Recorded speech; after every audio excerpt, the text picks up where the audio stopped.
So you think your profile picture is terrible? Yeah, me too. Actually, no, I can't say that. I really can't say that. Anyway, enjoy the video, and also the new weekly meme that I've got on my channel.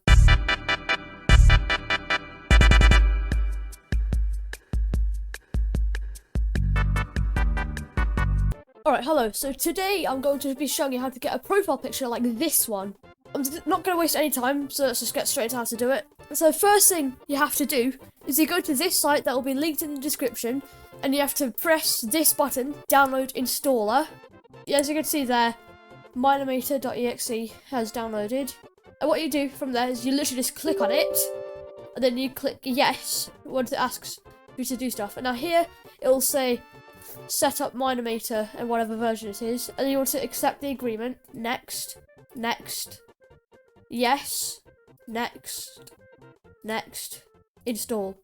Basically, you just keep pressing that and finish. Then you press later if you get a thing that says 1.16.5 assets available, because you don't really need that just to get a profile picture. So it's loaded up. Before you do anything, you have to go to Google, and you want to go to namemc.com. And you have to go to your username, so mcnoobz underscore mcnoobz underscore, or just the username for whatever skin you want to use. And you click this skin, and then you press download. So now you have the image for the skin there. You go back to this, and you press new project. Name it whatever you want. I'll just go tutorial profile picture. And then basically just press create. So the first thing you need to do, because there'll be nothing happening, is you press up to the top left. You have to press this crafting table, and you want to press this player icon. From here, if you should know what if your skin's a slim armed or a normal armed. My skin is actually a slim armed, so I'll set it through an Alex model. And then where it says skin, I click it and press browse, and I click this and that, like the skin file. Now I create it, and as you can see, there's my skin here. And basically what you do is you can left click to look around the character, and then right click to just look around the scene, and scroll to zoom in. And now what you need to do before you do anything is you click where it says here in the timeline, bottom left.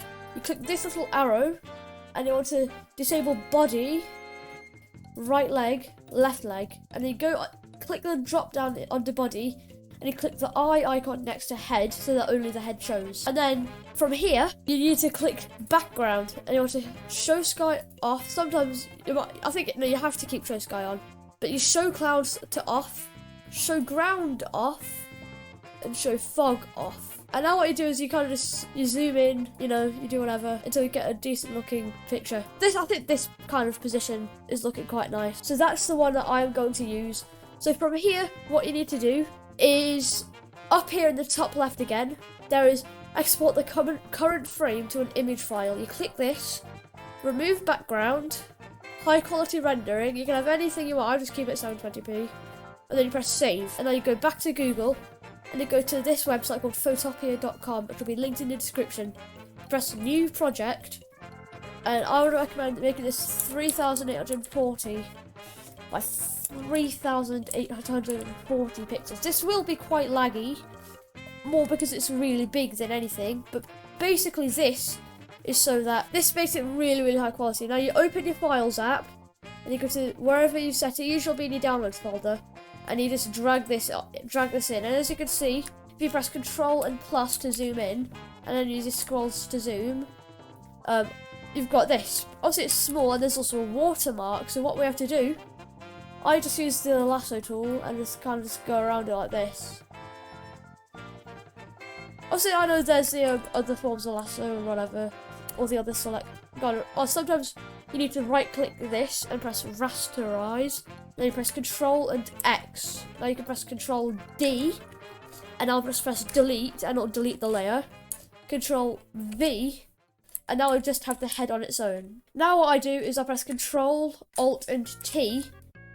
I press Shift, and in the corner I scale it up.